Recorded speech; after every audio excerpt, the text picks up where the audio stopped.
When we use the internet today, everything just works. Your laptop talks to a server, your phones talk to a router, and somehow hardware and software from completely different companies all understand each other. But it wasn't always like this. In the 1970s, computer networks were mostly built by governments and individual vendors, each using their own proprietary rules. And for this reason, hardware and software from different manufacturers couldn't communicate at all. And to solve this problem, the International Organization for Standardization introduced the OSI model in 1984 as a universal way to describe how data travel across computer networks, layer by layer. In this video, I will walk you through all 7 layers of the OSI model, show how data is wrapped and unwrapped using encapsulation and decapsulation, and then compare the OSI model with the TCP/IP model to show how computer networks works in theory versus how they works in the real world.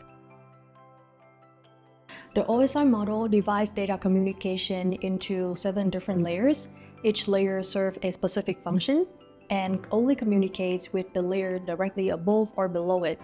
And this separation makes the system design more modular and flexible, meaning that you can change or upgrade one layer without affecting the others as long as the interface between layers stays consistent. Let's go from the bottom layer up. The first layer is the physical layer. This is basically the hardware layer. It transmits electrical and optical signals, basically the zeros and the ones. And the typical devices in these layers are cables, hubs, and repeaters.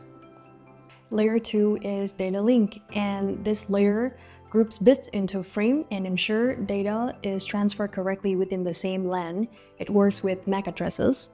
Ethernet and switches belong to this layer. Layer 3 is network layer. It handles routing between different networks, and it uses IP addresses, and a common device here is a router. Layer 4 is transport layer. It ensures reliable data transfer between 2 devices, and it includes 2 main protocols, TCP and UDP. TCP is reliable and error-checked. It also ensures data is received in order, and it is commonly used for web traffic and email. UDP is faster, but without detailed error checking, data may arrive out of order or may be lost. And it is commonly used for video calls, online games, or streaming.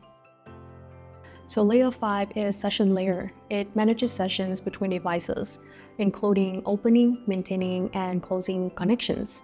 An example here is that this layer can help keep your login sessions active. Layer 6 is the presentation layer, and this layer handles data formatting, encryption, and decryption. Some examples at this layer are SSL, TLS for web encryption, data formats like JPEG or ASCII. Layer 7 is the application layer, and this is where user applications operate, for example, browsers, email, and chat apps. And HTTP, DNS, FTP, and SMTPs are the most common protocols in this layer. And to remember the 7 layers, I like to use a sentence: please do not throw sausage pizza away.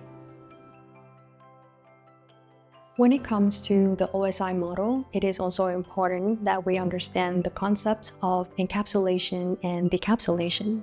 So when data is sent, it travels from layer 7 down to layer 1, and each layer has its own header information. This process is called encapsulation. At the receiving end, the data is then traveled from layer 1 up to layer 7, and at each layer, it removes its own header, and this process is called decapsulation. Besides the OSI model, you will often hear about the TCP/IP model. So what is the difference between these 2 models? The OSI model is a theoretical framework that is designed mainly for learning and standardization. It helps us understand how data travel through different layers. But the TCP/IP model, short for Transmission Control Protocol, Internet Protocol, is a practical model that real networks and the internet are built on. While the OSI model has 7 layers, the TCP/IP model simplifies these into 4 layers: application, transport, internet or network, and network access. So even though the OSI and TCP/IP models use different numbers of layers, they both describe the same general idea: how data goes from one computer through a network to another computer. If you like this video, I think you will like this video over here, where I break down the URLs, what each part does, and how they guide your browser to connect to the right server and request the right resources. It is a small detail that plays a huge role in how the web works.